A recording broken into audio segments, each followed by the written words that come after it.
Welcome to Monochemistry. Today we're going to look at KSP, which stands for the solubility product constant.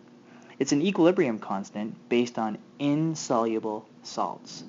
It's important that you review your understanding of soluble salts. There's certain rules that I told you to remember. If you don't know those rules, you need to go back and look at them. Let's have a look at an insoluble salt called silver chloride.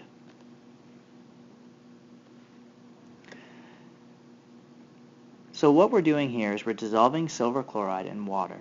And because it's not a very soluble salt, we write an equilibrium expression representing its dissociation.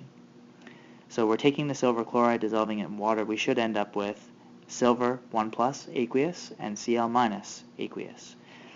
Note that it's an equilibrium expression. Why? Because the salt is not very soluble. Let's have a look at a picture to represent this model.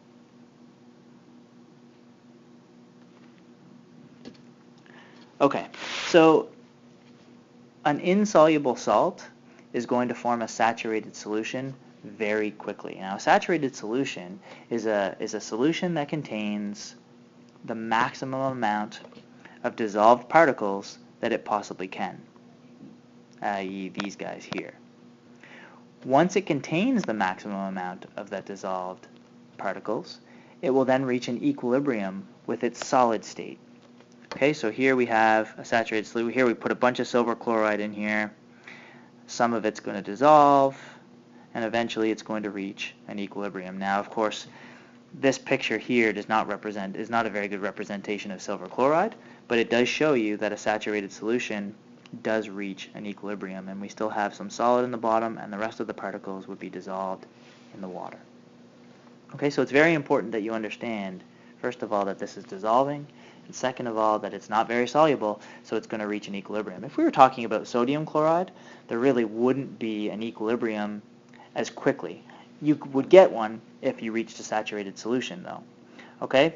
But these salts, in particular, these salts that are insoluble, reach an equilibrium very quickly, or rather, they reach a saturated solution very quickly. So as mentioned already, KSP is a special equilibrium constant. If we take this particular reaction, what would the KSP for this reaction be? Well, note that this is our reactant, and these are our products over here. What do you notice about the reactant? Hopefully, you notice that it's a solid. The other two are aqueous. So the KSP for this turns into this expression, or the equilibrium expression turns into this. It's the concentration of the silver plus ion multiplied by the concentration of the Cl-.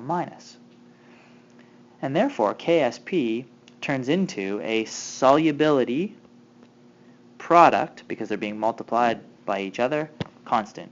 You're never going to divide by anything. Good news about that is it's easier to keep track of. You only ever use the products, not the reactants. And you'll never have a quadratic because you're never dividing by anything. You're never going to have a plus or a minus. You're only ever going to have, you might have an x squared, you might have an x cubed, you might have an x to the fourth, but you're never going to have an equation in the form of a quadratic, okay, where you have an x squared and an x. That just won't happen. So that's the good news. Okay? Now, the KSP for this particular substance, which is silver chloride, is 1.6 times 10 to the negative 10. The lower the KSP is, the less soluble. Lower equals less soluble. Okay, so the lower the number is, i.e. this one is 10 to the negative 10, the less soluble the substance is. The higher the KSP is, the more soluble it is. And in fact, there is no such thing really as a KSP for something like sodium chloride because it's completely soluble. You don't really need a KSP for that. Testing for saturation. Because we can, if we're given amounts of a particular substance, we can test whether or not it's at equilibrium. Okay, so imagine we have this equation. Okay, and we're given amounts of both of these.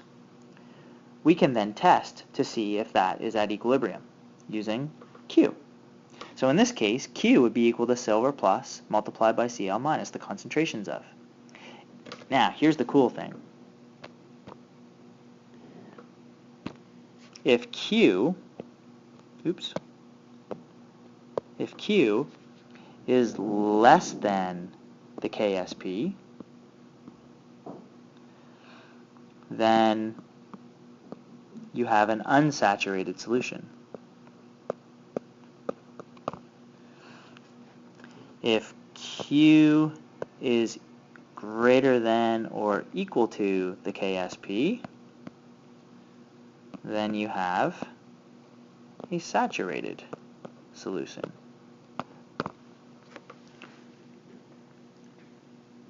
Okay, so you can use that kind of understanding of equilibrium and Q to test to see whether or not you have a saturated or unsaturated solution. It's pretty cool. And this can also be useful later on when we're predicting whether or not precipitation will form.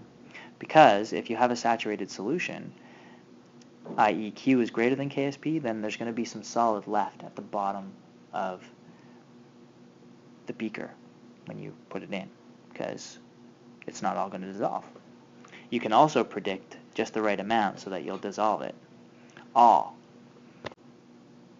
Alright, here's what I want you to try. I want you to try this harder salt. This harder salt, the only reason it's harder is because it's going to have slightly different products, and it's not going to be the same kind of ratio. Anyway, I want you to try this one. I want you to pause the video, and I want you to go ahead and I want you to do the dissociation of this, keeping in mind that this is it's a insoluble salt. There's no such thing as a weak salt. It's an insoluble salt. I want you to write the dissociation for it, and then I want you to write the KSP. Pause the video. I'm going to do the answer. When you're done, you can turn the video back on and check your answer.